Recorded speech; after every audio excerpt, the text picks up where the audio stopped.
hoy vamos a estudiar una cosmovisión que se llama deísmo, con D de dedo. ¿Qué es el deísmo? Bueno, lo expondremos en los siguientes minutos, si Dios quiere. ¿Qué es el deísmo? Es una cosmovisión del pasado, ¿sí? Hay gente que tiene pensamientos del deísmo hasta el día de hoy, pero es una cosmovisión del pasado. ¿A qué me refiero con del pasado?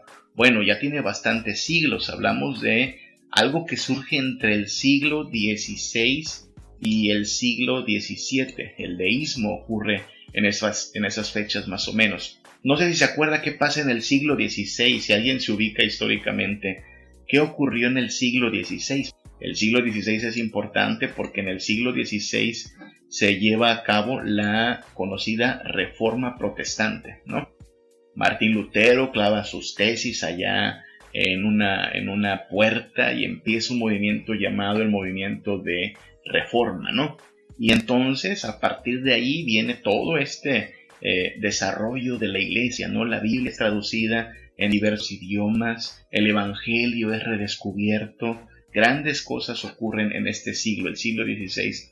Pero eso es en cuanto a la iglesia, y claro, esto impactó al mundo entero. La iglesia, por este movimiento de la Reforma, impacta al mundo entero. Pero en Europa en sí, en el siglo XVI, ocurre también un movimiento llamado el Renacimiento. No sé si le suena eso, ¿se acuerda de las clases de Historia Universal? De cómo en Europa, en este siglo, el siglo XVI, surge el Renacimiento. ¿Okay? Ahora, ¿por qué es importante el Renacimiento? En el Renacimiento, si bien hubo muchas cosas bonitas, se desarrolla el arte, se desarrolla la escultura, se desarrollan muchas cosas, hubo también un rompimiento. En el Renacimiento hubo rompimiento con lo establecido en la Edad Media principalmente. Hubo un rompimiento con una fe pues muy al estilo católico romana, ¿no? Solo de santos, de vírgenes, de reliquias. Y hubo el surgimiento de una corriente llamada humanismo, ¿ok? En el Renacimiento surge una corriente llamada humanismo. ¿Qué es el humanismo? Pues esta idea donde el ser humano es visto como la medida de todas las cosas. ¿Sí? El ser humano es visto ahora como el centro de las cosas. Y es importante porque lo que vemos es un cambio en la mentalidad. Vemos que la gente ya no piensa solo en términos de Dios y la Biblia, sino que ahora piensa en términos de lo que nosotros pensamos como humanos, lo que nosotros desearíamos. Vaya, el hombre se empieza a colocar de verdad en el centro. En el siglo XVI estamos, ¿ok? Renacimiento, humanismo, pero algo más empieza a pasar también. El siglo XVI es el siglo de los descubrimientos. ¿Se acuerdan qué siglo descubre América Cristóbal Colón? En el siglo XVI. ¿Qué siglo viene Hernán Cortés a América, a México específicamente? En el siglo XVI. Y entonces, de pronto, aquel mundo que se reducía solo a Europa, una Europa pues bastante antigua, el viejo mundo le llamábamos, descubre al nuevo mundo. Ojo que estamos hablando en términos de mundo, ¿se da cuenta? Y de pronto aquellos europeos barbones con armaduras y caballos llegan a otros lugares, por ejemplo a la península de Yucatán, y descubren que aquí la gente vive de otra manera, ¿no? Descubren aquí otras ideas, otras costumbres, otra forma de hablar, otra forma de comer, y es un choque de cosmovisiones. Recuerde que todo tiene que ver con cosmovisiones. Y entonces aquel mundo que parecía solo para los cristianos, hasta ese momento, piensa en Europa, siglo XVI, la única visión contraria al cristianismo se llama el Islam. ¿Ok? El Islam, por mucho tiempo el Islam, o sea, los pueblos musulmanes tuvieron conquistada a España. Y es la razón por la cual nuestro español tiene muchas palabras de origen árabe por los musulmanes, ¿sabe? No sé si sabía que palabras como camisa, sábana, saliva, son palabras del árabe, son de origen árabe. De hecho, nuestros números no son números romanos, ¿verdad? Son números arábigos. Entonces, por muchos siglos, la única cosmovisión contraria al cristianismo que tuvo Europa fue el Islam.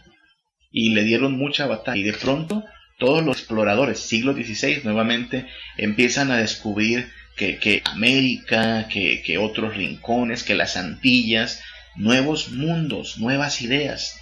y el mundo se les hace grandototote. Y entonces viene un choque cultural también. ¿Qué pasa con la religión?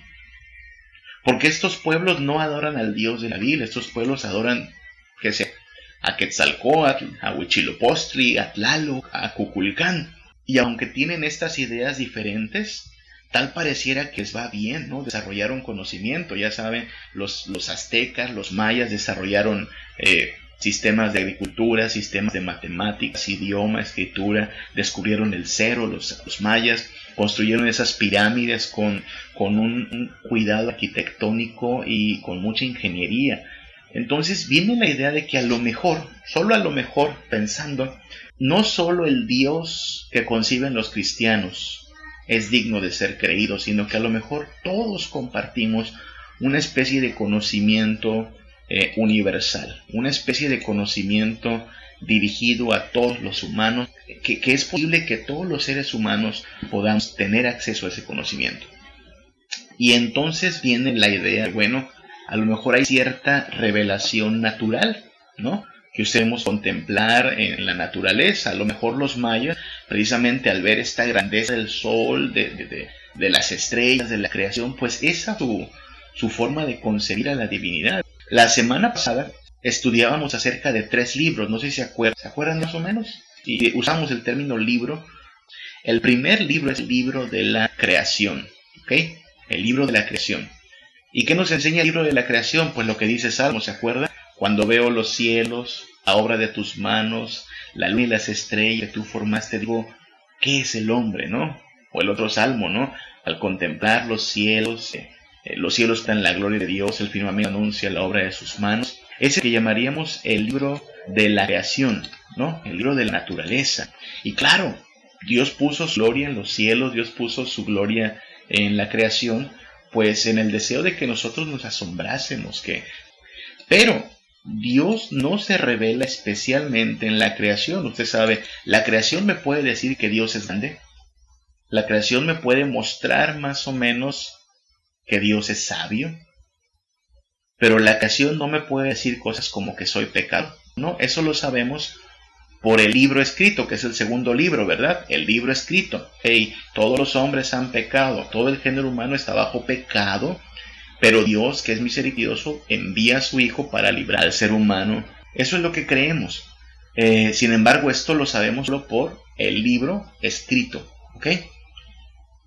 Y tenemos un tercer libro, ¿se acuerda? Dios nos habla en 3 libros de la creación, que nos puede decir, wow, hay un Dios grandioso. El libro escrito, que nos puede decir que somos pecadores y que Cristo nos ama y que vino a morir por nosotros. Y tenemos, de hecho, en 3 libros, porque Cristo es el libro encarnado, por así decirlo. ¿Se acuerda lo que dice el apóstol Juan? El verbo se hizo, Cristo es la palabra encarnada de Dios, Cristo es la revelación final de Dios. Si usted lee Hebreos, por ejemplo, Hebreos comienza diciendo, Dios, habiendo hablado de muchas formas y de muchas maneras antes, ahora se ha dado a conocer por medio del Hijo. De hecho, cuando usted y yo leemos la Biblia, hoy en nuestro tiempo, estamos tratando de encontrar a Cristo en la Biblia, ¿no? Mi vida no fue transformada por Moisés, mi vida no fue transformada por Abraham, mi vida no fue transformada por David. Ciertamente ellos son personajes bíblicos, pero son personajes de reparto, ¿no? Son personajes secundarios. Mi vida y su vida, espero, fue transformada por Cristo, porque el personaje central de la vida es Cristo. Entonces nosotros entendemos que existen estos 3 libros, ¿no? Por así decirlo, 3 libros, pero el deísmo lo que hizo fue echar a un lado los 2 últimos libros, vaya, el libro encarnado y el libro escrito, y se queda solo con el libro de la naturaleza, ¿ok? Se queda con el libro de la creación, y es allí donde está el problema, porque entonces dio paso a algo que llamaron teología natural. No quisiera estar usando términos extraños, ¿no? Pero nosotros estudiamos teología. ¿Qué es teología? Es el estudio de Dios. Pero la fuente de nuestro estudio, la fuente de nuestro conocimiento de Dios es la palabra, la Biblia, ¿no? Aquí tengo la mía, mi Biblia, aquí. Quien quiere conocer a Dios tiene que hacerlo a través de este libro. Por eso uno de los lemas de la Reforma fue solo la Escritura, ¿se acuerda?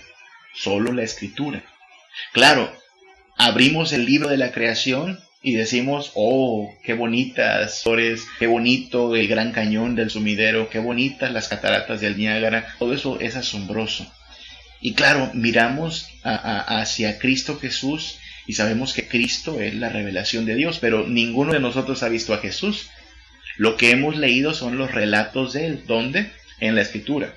Así es que para nosotros como cristianos la Escritura es importantísima. Para los deístas no es así. Para los deístas, se lo voy a poner en términos lo más sencillos posible. Para los deístas, el Dios de la Biblia es un gran arquitecto. De hecho, les encanta usar ese término, arquitecto. Perfecto. Que hace todas las cosas así, chulada de creación. Pero que una vez que terminó con la creación, una vez que puso todo en orden, básicamente funciona como un mecanismo perfecto, perpetuo, pero no se involucra con nosotros. ¿Ok? Esa es la idea. El Dios de los deístas, insisto, deístas con D, es un Dios grandioso, sabio, pero no se involucra con nosotros. Es un Dios que básicamente actúa como un relojero. ¿Se acuerda que alguna vez los relojes eran maquinarias perfectas? Bueno, la idea es que Dios actúa como una especie de relojero, ¿ok? Creó todo con lujo de detalle, perfecto engranaje. Usted vio las criaturas como un engranaje o como parte de ese engranaje, pero eso es todo, ¿ok? Eso es todo, no podemos esperar nada más. Y entonces lo que pasa es que para los deístas, la única forma de conocer algo es a través de la naturaleza. Y para conocer la naturaleza, lo único que necesitamos es nuestra razón, ¿sí? Hacerle algo al científico, ¿no? Observar, experimentar, y a partir de ahí conocemos a Dios. Eso es lo que le llamaron teología natural. La idea de que Dios se revela en la naturaleza y en la naturaleza nos muestra qué es lo que debemos hacer. Ahora bien, Romanos 1 del 21 al 22 resume cuál fue el error de los deístas. Romanos 1 del 21 al 22 resume cuál fue el error de los deístas. Claro, no está escrito pensando en los deístas, sino que podríamos decir que cada cierta época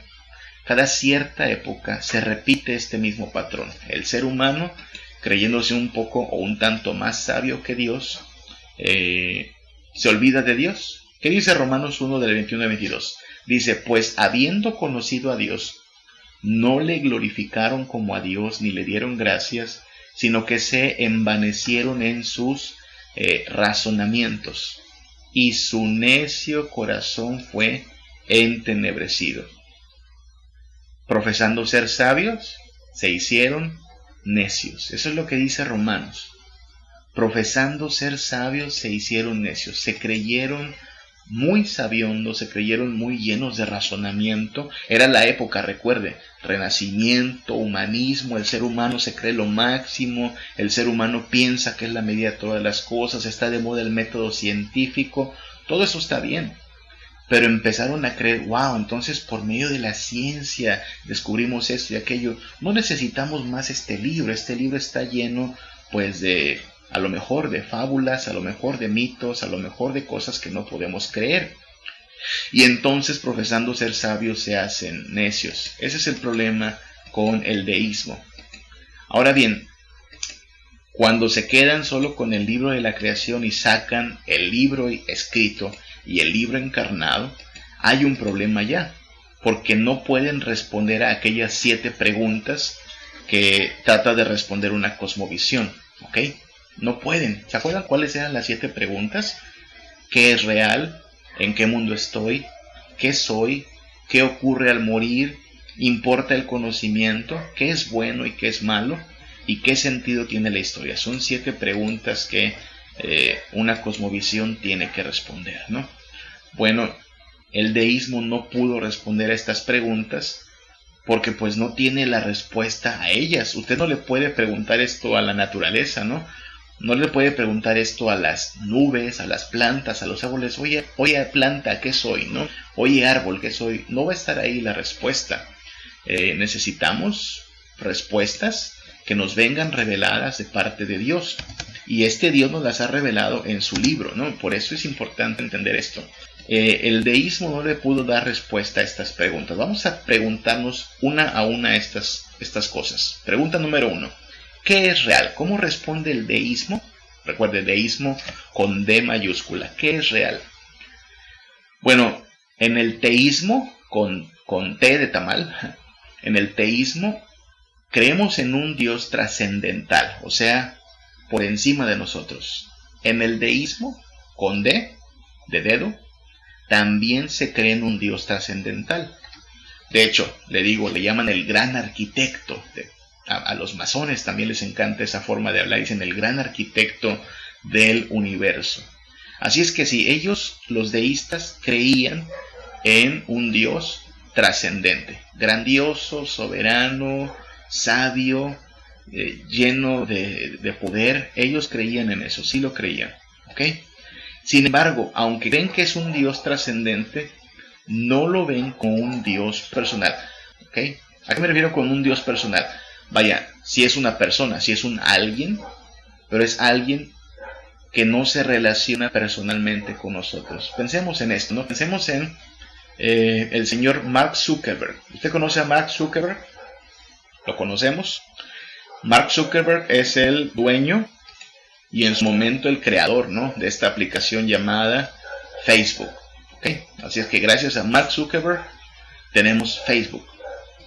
Sin embargo, ¿qué relación tenemos nosotros con el señor Mark Zuckerberg? ¿A alguien de ustedes le llamó esta mañana a preguntarle, hola, ¿cómo estás? No. En su cumpleaños le escribe a Mark Zuckerberg, felicidades, estoy emocionado de que sea tu cumpleaños, Dios te bendiga. No. La única relación que tenemos con el señor es que él es el dueño y el autor de una aplicación que nosotros usamos y que la usamos mucho, ¿no? No sé cuántas veces usted abra su Facebook y lo cheque, pero varias veces al día, ¿no? Muchos lo hacen varias veces al día. Entonces tenemos esta situación, que hay un creador de Facebook, que nosotros tenemos cierto acceso a su creación, ¿no? Nos da chance de usar su creación, nos da chance de mandar fotos y mensajes en su creación, pero no tenemos una relación con él, ¿ok? Esa es la situación. Así es que él es... Imagino yo que el Señor es muy inteligente. Imagino también que ha de ser muy interesante tener una conversación con Él. Pero Él no tiene una relación personal con nosotros. Él no tiene una relación personal con nosotros. Además, no está involucrado, hablando de Dios, el Dios de los deístas, con D de dedo, no está involucrado. ¿Por qué oras? ¿Por qué lees la Biblia? ¿Qué celebramos domingo a domingo? Y esta pregunta, ¿por qué oras?, no tiene sentido para los deístas, porque ellos no ven a Dios involucrado con nosotros. Usted y yo oramos, creemos que a Dios le importa nuestra vida, porque creemos que Dios tiene cuidado de nosotros. Pero en el deísmo, Dios se ve, sí, como poderoso, pero ausente. Solo es como si le hubiera dado cuerda a la maquinaria de la creación, pero se fue, nos dejó, nos abandonó. No nos abandonó porque no nos quiera, nos quiso traer a la existencia, pero lo dejó todo funcionando como un mecanismo perfecto. Así es que no se involucra. Si yo me enfermo o me sano, pues es porque Él lo estableció así en el mecanismo. Mire, la situación es esta. Cuando usted y yo enfermamos, cuando usted y yo tenemos algún problema de salud, oramos a nuestro Dios, ¿no? Y le pedimos, oye Dios, sáname, ayúdame. Y vamos al doctor, ¿no? Claro, al doctor, le pedimos al doctor una receta, tomamos medicamentos, pero como cristianos tenemos la conciencia al final de cuentas que si sanamos, Dios obró para nuestra sanidad. Un deísta diría, no había necesidad de que le des gracias a Dios. Fue la medicina la que te sanó, fue el doctor con su conocimiento y que intervino para tu bien. Es más, un deísta, con D de dedo, no haría una oración porque Dios no está involucrado. ¿A quién le oras? Él ya no está más aquí, no está involucrado.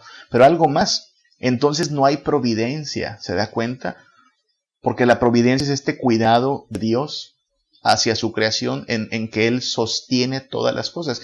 Hay un himno que se llama Oh tu fidelidad, ¿se acuerda? Oh tu fidelidad, que dice la noche oscura, el sol y la luna, las estaciones del año unen sus voces cual fieles criaturas, ¿no? O sea, el teísmo con T de tamal sostiene que Dios está involucrado y cuida de nosotros. Cuando Jesús habla de que no nos afanemos, dice, ¿se acuerda? Si hasta a las aves del campo el Padre tiene cuidado de ellas, ¿cómo no va a tener cuidado de sus hijos, no? Creemos en la providencia, y la providencia es una doctrina que nos da consuelo. Enfermamos, le pedimos que nos ayude, lloramos, le pedimos que nos consuele. Pero en el deísmo no hay esta idea de que Dios nos cuide. Él está ausente. Es un mecanismo. La creación es un mecanismo perfectamente ordenado. Nada que ver con la Biblia. Primera de Pedro 5:7 dice, echando toda vuestra ansiedad sobre Él, porque Él tiene cuidado de vosotros, ¿no? Si tenemos problemas, si tenemos dificultades, confiamos en que Él sí se involucra. En el deísmo no, Dios no está involucrado. Veo el misterio, veo el calvario, veo el costo, veo los clavos, veo en tu rostro tu infinito amor. Veo mis culpas, veo mis pecados, veo la deuda de mi pasado.